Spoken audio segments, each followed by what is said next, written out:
Tiempo que ha pasado, oiga. Sí. Por Dios. Y ya estamos con la Unidad por el Trabajo Digno. Vamos a conversar con los trabajadores, con Natalia Mesías, ella es directora legislativa de la Federación Nacional de la Salud Privada, y Ricardo Calderón, quien es director nacional de la Federación de Supervisores del Cobre. Tremendos trabajadores. Muchas gracias por estar aquí hoy día en La Voz de los que Sobran, y queremos conversar sobre anuncios o falta de anuncios que hubo ayer en la cuenta pública. Voy a partir contigo, Natalia. Tú estuviste en el Congreso Nacional ayer en la cuenta pública. Bueno, ¿qué te parecieron los anuncios estando ahí presencialmente, no? ¿Y cuáles son los derechos que ustedes están proponiendo también? ¿Qué te hizo? A ver, ¿qué te gustó y qué te hizo falta? Las dos cosas. Una larga cuenta pública. Sí. 3 horas y 36 minutos. Sí. ¿Nunca te dormiste, Natalia? No, nunca me dormí, fíjate, porque además que tenía gente ahí muy entretenida al frente mío, entonces ya, súper, genial. me pude entretener ahí. Pero la verdad es que para nosotros, desde Unidad de Trabajo Digno, que es una organización, ¿cierto?, que agrupa sindicatos del sector privado y en su mayoría de sectores que son altamente feminizados, nosotros quedamos bien contentos con algunos avances en relación a proyectos de ley que vienen en camino, porque vienen enfocados, ¿cierto?, como en género, sobre todo hacia las mujeres. Sobre todo lo que mencionó el presidente en relación a equidad salarial, a conciliación, trabajo, familia, el proyecto Sala Cuna, pero nosotros sabemos que estos proyectos obviamente solamente van a poder avanzar con el empuje de las organizaciones sindicales, de las organizaciones de mujeres, de trabajadores y trabajadoras. Para nosotros, como UTD, nosotros hemos planteado desde lo constitucional, que desde ahí es donde viene nuestro trabajo, el poder reconocer el trabajo doméstico y de cuidados. Y es ahí donde nosotros un poco estamos al debe, sobre todo en relación al anteproyecto, y es ahí donde nosotros también queremos empujar este reconocimiento. Y para nosotros, qué bueno eso. Para nosotros igual es importante que el trabajo doméstico y de cuidados no remunerado sea reconocido de alguna forma, ¿cierto? Si tú ves en Italia, hay reconocimiento a través, por ejemplo, del sistema previsional, hay camino avanzado en otros países en relación a eso, y creo que nosotros igual podemos hacerlo. Me parece muy interesante lo que tú planteas, creo que... Y ¿sabes lo que me parece más interesante? Que lo planteen desde el mundo del trabajo. Porque como que antes se decía prácticamente que las mujeres, porque en un 95% los cuidadores y cuidadoras son mujeres, ¿no es cierto? Entonces, como que se vea desde esa perspectiva el rol de los cuidados, le da una perspectiva diferente. Porque antes era como, no, es que lo hace por amor. O le preguntaban a una persona, oye, ¿qué hace tu mamá? No, ella no trabaja. ¿Ah? No trabaja, cuando trabajáis el doble a veces. Sí, no, y además que yo soy dirigente de la salud privada, un sector que tiene 73% de mujeres. Claro. De ese 73%, el 44% sostienen hogares monomarentales. Wow. Entonces, no solamente de los turnos de las clínicas o en el comercio, que es uno de los sectores que también representamos de UTD, no solamente cumplimos nuestra jornada laboral, sino que además asumimos en nuestros hogares el trabajo doméstico y de cuidado posterior a este trabajo. Entonces, son varias jornadas, bueno, para qué decir las dirigentes sindicales que ahí se nos agrega. Sí, claro, otro rato más. Sí. Sí. Mi hija una vez me dijo, tú tienes 3 trabajos, y yo le decía, pero ¿por qué? Si era La Voz de los que Sobran, soy concejala, son 2 trabajos. Me dijo, no, pero también el activismo. Toda la razón, sí. Muy cierto, muy bien. Las encuestas de uso del tiempo, francamente, son... Y se están haciendo hace poco. Sí, hace unos par de años solamente. Bueno, me parece muy interesante, y quiero ir ahora con Ricardo, porque la comisión experta, Ricardo, acaba de terminar su anteproyecto de borrador de la Constitución, del cual van a hacer entrega el próximo 7 de junio, ¿verdad? No queda nada, al Consejo Constitucional, que son los elegidos democráticamente. ¿Qué normas usted cree que en materia laboral deberían existir, y qué aspectos son insuficientes en este anteproyecto? ¿Cómo si lo ha podido ojear, mirar, leer, y qué le pasa con lo que se está presentando? ¿Qué le gusta, qué no le gusta y qué debería estar? Sí, mira, el análisis que nosotros hemos estado realizando, el análisis, ahí sí, allá. Sí. El análisis que nosotros hemos estado realizando respecto al proceso y al debate constituyente, bueno, partió de manera muy negativa porque los primeros señales que hubo respecto a los temas laborales, negociación colectiva, libertad sindical, estaban incluso peores que lo que uno podía mirarlo en la Constitución del 80, la Constitución actual. Sin embargo, la versión que ahora uno conoce, que ha surgido de alguna manera del acuerdo mayoritario de la Comisión de Expertos, es un avance bien relevante que hay que reconocer. Indudablemente el reconocimiento de la libertad sindical en su expresión que tiene que ver con afiliación, negociación colectiva y huelga, están ahí, están delimitados y eso indudablemente constituye avances en relación a lo que está hoy día y por supuesto que eso es algo que creemos que en primer lugar hay que valorarlo, hay que reconocerlo. La valoración también que hay ahí en la Constitución del trabajo decente y sus diferentes dimensiones, dentro de los cuales lo que señala Natalia también es algo muy relevante, que debiera estar incluido desde el punto de vista nuestro, pero hay algunas partes que indudablemente, como te digo, hay avance. Ahora, ¿qué falta? ¿Qué falta? ¿Qué falta? Es lo importante. Bueno, lo primero, y quiero enfatizarlo, digamos, soy del sector de la minería, un sector que aún la feminización del empleo es escasa, incipiente, no obstante es un tema en el cual se está trabajando de manera intensiva. Creemos que indudablemente el tema del reconocimiento del trabajo doméstico, los cuidados, de la conciliación, de la vida laboral y familiar, son elementos que no solo son relevantes para el mundo de la mujer, sino que son relevantes para la familia y en ese sentido también para los hombres, digamos, del hogar. Y ese es un elemento que coincidimos plenamente que aquí falta. Pero también, y aunque está reconocido el tema de la negociación colectiva, que ha nombrado de manera muy, muy general, digamos, para nosotros como UTD es muy relevante el reconocimiento del espacio en la negociación colectiva amplio, con lo que se conoce como negociación colectiva multinivel. Entonces nosotros nos gustaría, y nos parece que eso debería estar más claro, más especificado, digamos, respecto a lo que se establece hoy día en el borrador. Creemos que... ¿Qué significa la negociación multinivel para que se lo expliquemos a quienes nos están viendo? Excelente pregunta, porque ayer... ¿Qué no es la negociación multinivel? Primero, ¿qué no es? No es el mito que pretenden algunos sectores que demonizan esto, de que en el fondo todo un sector va a negociar todos juntos y todos van a tener lo mismo en todo, ¿ya? No, la negociación multinivel, como establece su nombre, que es mejor que negociación ramal, es una negociación que se da en diferentes niveles. Parte por un instrumento colectivo, marco, superior o un piso que se establece para un sector en general. Por ejemplo, nosotros en la minería tenemos una coordinadora sindical de la minería que reúne a 7 organizaciones superiores del sector público, privados, contratistas, directos, supervisores, operadores, gran minería y mediana y pequeña minería. Tenemos un trabajo en esa línea. Implicaría que, por ejemplo, para el sector minero existiría un contrato general que tuviera un piso. ¿Ya? Y eso se negociaría a nivel global del sector, del orden de los 200.000 trabajadores de la minería. La negociación multinivel permite ampliar la cobertura de la negociación. Pero eso no significa que después de ese piso, o después de ese paraguas que se negocia, no existan otras negociaciones en otros niveles. Entonces uno podría, por ejemplo, como tiene hoy día la Confederación de Trabajadores Contratistas en Codelco, tener un acuerdo marco. Es decir, para todos los trabajadores contratistas. ¿Ya? Se establecen ciertas condiciones de gratificaciones, salud, becas, temas de vivienda, que se negocian, por así decirlo, en un nivel de grupo económico o de una empresa en particular.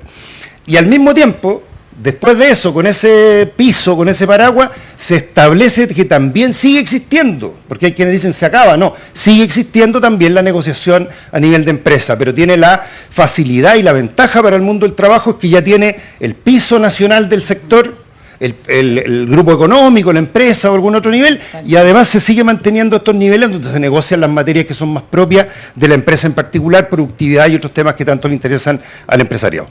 Muy importante lo que está diciendo Ricardo, yo creo que es fundamental que entendamos eso. En la vez anterior, nuestro compañero Daniel Stingo, que es abogado laboralista, le costó mucho también meter estos temas. Por ejemplo, la negociación ramal, ¿te acuerdas? Que le costó muchísimo y nunca se hablaba, de eso no se habló públicamente, porque quizás, no sé, los trabajadores y las trabajadoras, es como imposible que no estemos de acuerdo con que eso exista. Y ese tema jamás se tocó. A la prensa no fue parte del debate, no le pareció parte del del otros debate. temas. Claro, porque sí iba dentro de las normas. Exactamente. Claro, por supuesto. La negociación ramal sigue dentro de las normas, pero hubo algunas que a él le costó mucho poner, incluso con la composición que tenía la convención anterior. Por eso digo que va a ser complejo aquí y por eso es importante que existan unidades como ustedes, digamos, y que estén ahí presionando para que esta vez sí se pueda avanzar en esos temas, ¿no? Sí, es que la situación actual con la Constitución de 80 es que la negociación colectiva está formalmente limitada a, primero, a solamente temas de remuneración. Entonces, cualquier tema de cómo se maneja la empresa, eso queda fuera. Y además, que solamente se puede negociar a nivel de la empresa. Que hace ridículo el punto, porque siempre un empleador frente a un trabajador va a tener más poder el empleador. Lógico. Que despide a la persona, esa persona que Cuando queda sin tratan de recursos poner- para sostener la familia. Cada empleador tiene varios empleados, entonces el momento que saca puede reemplazar fácilmente. Es solamente cuando hay solidaridad, cuando hay más y más trabajadores, que la presión se empieza a equilibrar, y si se limita esa solidaridad a un solo lugar de trabajo, mucho más débil. Por eso se busca así siempre tener negociación a nivel sectorial, a nivel de rama, a nivel nacional. Y cuando se limita eso por la Constitución, estamos en problemas. Eso fue intencional, eso fue para debilitar el poder de negociación de los trabajadores y trabajadoras frente al capital, a los poderosos, a la élite. Si esta Constitución incluso simplemente no dice nada sobre la negociación colectiva, va a ser un avance de lo que tenemos actualmente, que dificulta literalmente cambiar de esto. ¿Ven alguna posibilidad con el Partido Republicano teniendo Esa mayoría tremenda tan amplia? votación? Claro. Viendo que en la comisión de los expertos igual les costó, y ellos tienen menos representación de la derecha de la parte democráticamente elegida. Y además ¿Ves ustedes parte se reunieron, para poner esos temas? Eso, se reunieron con Jerko Liu Betich, entiendo, y Karen Araya, Sí. Natalia. Entonces, ¿cómo lo ven lo que está preguntando Hassan y qué salió de esa conversación? Sí, mira, para nosotros ha sido súper importante el poder reunirnos con ellos para que también ellos puedan instalar cada uno de estos derechos, y por supuesto que para nosotros también ahí pasamos a cumplir un rol de estar atentas a que no hayan retrocesos, porque lamentablemente la situación en la que estamos hoy no es que vayamos a quedar con lo mismo, sino más bien que vayamos a retroceder en cada una de esas cosas. Y volviendo un poco a la cuenta pública ayer, una de las cosas en las que nosotros también concordamos, y lo mencionó el presidente, en que trabajo y familia no se pueden contraponer, y también eso es hablar de trabajo digno y decente. Claro O sea, que sí. instalar eso para nosotros en lo constitucional es importante. Lo que está pasando ahora, que viene desde el Poder y emana desde el Poder Ejecutivo, poder colocarlo en lo que se está viviendo a nivel constitucional, para nosotros es importante. Que de ahí se centre el trabajo decente y el trabajo digno, y cada uno de los derechos que puedan seguir a continuación. Pero ese es el trabajo que hemos hecho con Karen Araya, con Jerko, y obviamente que nosotros apoyamos el trabajo que ellos estén haciendo, y entendemos también de que esta es una constitución que necesita abrir cerrojos para que podamos avanzar en temas legislativos. Me parece muy interesante, y qué bueno que ya se estén juntando con algunos de los consejeros elegidos de manera Ahora esperemos que los democrática. republicanos, que les gusta tanto la familia, ¿no? Claro, No debieran de pues, oponerse, claro, ¿no? claro. A esta Sí, situación. me gustaría, Por claro, favor, mira, Ricardo, claro. efectivamente, si uno viene a experiencias comparadas y dice, bueno, los países que les va mejor, que tienen más estabilidad, que tienen más seguridad, donde hay más protección a la familia, Menos desigualdad desde la infancia, digamos, hasta la vejez, que son países, digamos, que han estructurado un sistema de diálogo social en el que se expresa en el mundo del trabajo en negociaciones de este tipo, que se resuelven temas ahí de este tipo. Por lo tanto, nosotros creemos de que desde esa perspectiva debiéramos contar en estas materias, que son de alguna manera como consenso a nivel de OIT, consenso internacional, entre empleadores, países, trabajadores, debiera expresarse en una constitución más moderna y que la gente esté disponible a aprobarla. Entonces creemos que esas teclas que son tan relevantes, digamos, para estos sectores, debieran ver que estas herramientas que están acá son muy útiles para contribuir a esos objetivos también. A propósito de eso, usted hizo de alusión ahí, Ricardo, al convenio de la OIT, que es un convenio que Chile, entiendo, ha ratificado, ¿no? hace poquito además, ¿no? 190. El convenio 190, claro, de la OIT. No sé si quieres entrar en ese detalle, Natalia. Sí, bueno, un convenio que se hace en el 2019, eso igual es importante como colocarlo en la mesa, porque en el gobierno de Sebastián Piñera fue muy difícil, porque ¿qué hace este convenio? ¿Qué hace la OIT? Es pedir a los gobiernos que ratifiquen eso para poder trabajar en lo legislativo en relación a leyes, en este caso del convenio 190, de erradicar la violencia en el trabajo y de erradicar la violencia por razón de género. Buenísimo. Además trae otras cosas de poder también hacerse cargo de la violencia doméstica que viven muchos trabajadores y trabajadoras, porque, bueno, si hay una trabajadora, un trabajador que está viviendo violencia dentro de su hogar, obviamente que esto va a impactar en el área laboral de una u otra forma. Entonces, ¿qué es lo que nosotros ahora estamos esperando? En junio se van a la OIT, va gente de la CUT, representante de los trabajadores, me imagino que gente de gobierno, a llevar a depositar esta ratificación y desde ahí se van a trabajar temas legislativos en relación a la violencia en el trabajo y el acoso, y también ya lo podemos trabajar los sindicatos a través de los reglamentos internos, ir trabajando ciertos protocolos o instalándolo también dentro de las negociaciones colectivas para que la violencia y el acoso en el trabajo pueda ser erradicada, sobre todo sin dejar de lado a los hombres, pero sobre todo para mujeres y disidencias que son en su mayoría quienes sufren este tipo de violencia. Claro, sin duda. Y violencia de muchas maneras, incluso simbólica, ¿no? En el sector de la minería, por ejemplo, me tocó ir a dar algunas charlas ahí con trabajadoras. Los sindicatos, sí. Claro, los sindicatos sí. Y fue, claro, para mí fue bien fuerte escuchar, por ejemplo, que de repente tenían que caminar 2 kilómetros para llegar a un baño y encontrarlo cerrado. O sea, ese nivel de que todavía no está preparado un sector para recibir a las mujeres en general, ¿no? Ricardo, ustedes, bueno, tuvieron un diálogo social, una mesa con el gobierno, empresarios del sector minero. Queremos saber cómo ha avanzado eso, cómo va y, por supuesto, qué le parece la Estrategia Nacional del Litio que fue hace poquito entregada por el presidente, ¿no? Sí, bueno, ¿por dónde partimos? ¿Por el litio o por la mesa? Por la mesa. A ver, mire, dentro de los temas que son relevantes para Unidad por Trabajo Digno es impulsar la unidad sindical entre los diferentes sectores, porque la posibilidad, por ejemplo, que haya una negociación multinivel o ramal, no depende únicamente de que exista una ley o una constitución que lo habilite. Por sobre todo, lo esencial es que el mundo sindical, donde tenemos un alto nivel de dispersión, ¿no es cierto?, que nos genera debilidad, ir generando mayores grados de unificación. Entonces, en el sector minero tenemos quizá el orgullo, entre comillas, al alero del Consejo Superior Laboral, en que está la CUT, el Gobierno y la Confederación de la Producción y el Comercio, que representa a todas las ramas empresariales, estructurar una mesa sectorial de la minería.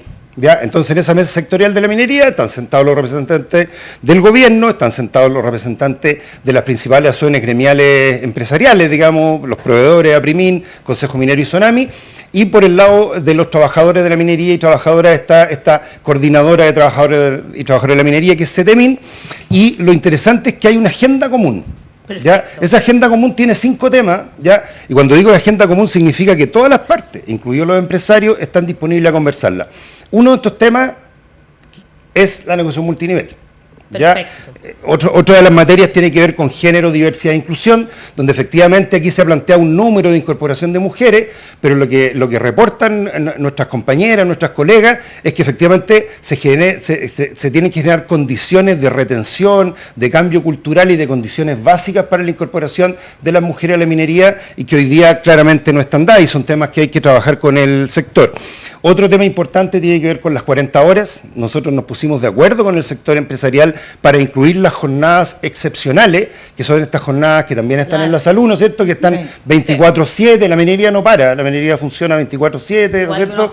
Igual que un hospital, igual que muchos servicios. Bueno, ese tipo de jornada tienen dificultades para adaptarse a los cambios de jornada como los propuestos, por lo tanto ahí se generó un acuerdo que beneficia al sector y eso se hizo con diálogo social y después se recoge en la ley de 40 horas y creemos que ese es un ejemplo muy positivo. Y los otros temas que están en la agenda tienen que ver con salud y seguridad, un tema muy complicado, muy sensible. Este año llevamos 7 compañeros fallecidos, digamos, en faenas mineras. Vamos a tener una reunión como se termina el martes en el Ministerio de Minería porque es un tema que claramente nos preocupa y también le preocupa al gobierno y le preocupa mucho al sector empresarial también, digamos, ¿ya? Y los otros temas tienen que ver con tema, digamos, bien complejo, digamos, para todos los trabajadores, pero sobre todo para nuestro sector, que es avanzar en lo que es una transición tecnológica justa.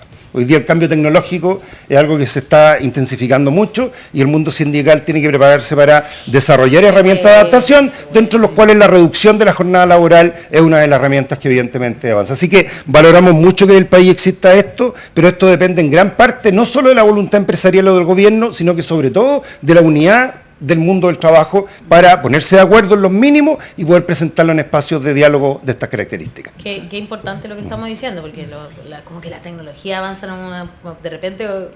Chuta, mucho más que nosotros. Está todo el mundo ocupando chat GPT. El otro día así como que mi hija está haciendo los trabajos con chat GPT y yo así como que ¿en qué momento esta cuestión ya explotó? Realmente impresionante. Así que hay que prepararse para esos otros trabajos que tenemos que generar, ¿no es cierto? Y eso es súper importante.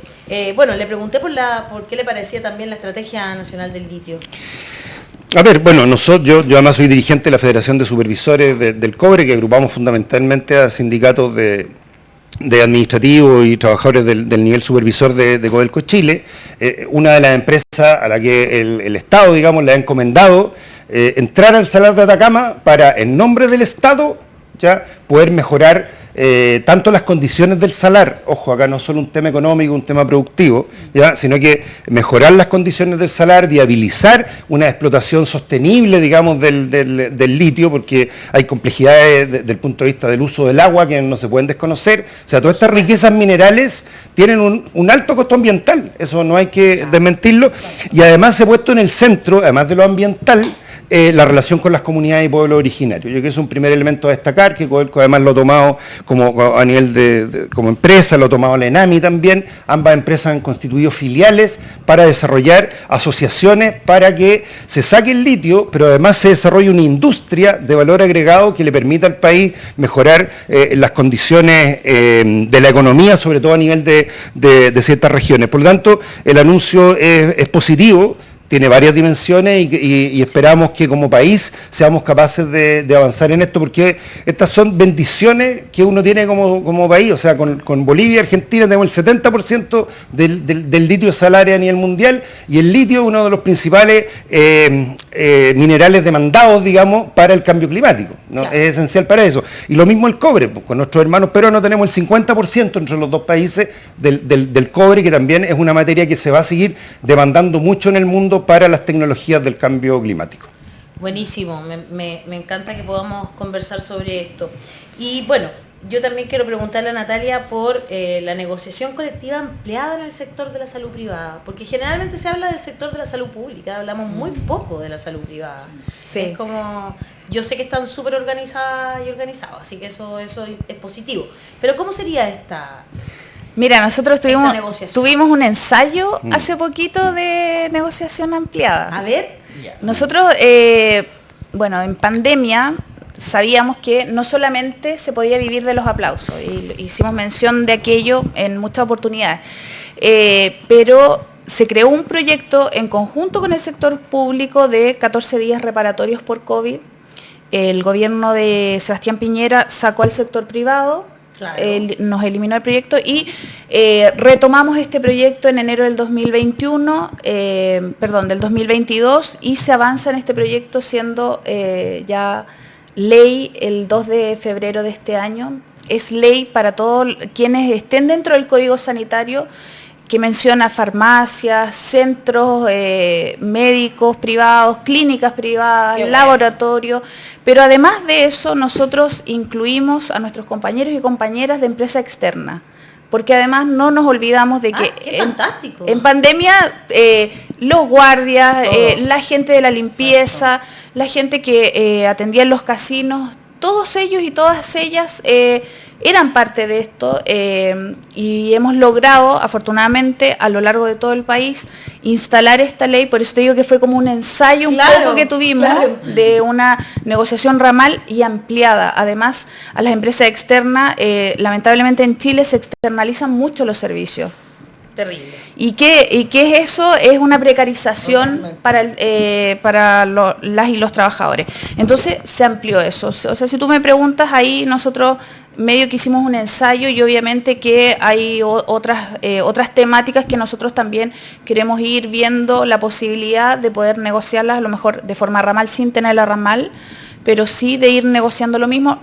Lo mencionaba el compañero Ricardo, las 40 horas, por ejemplo. Claro. En relación a las jornadas excepcionales, no se disminuyeron las 42 horas de jornada excepcional, pero se agregaron días a los días que tiene la gente que trabaja en este tipo de jornadas.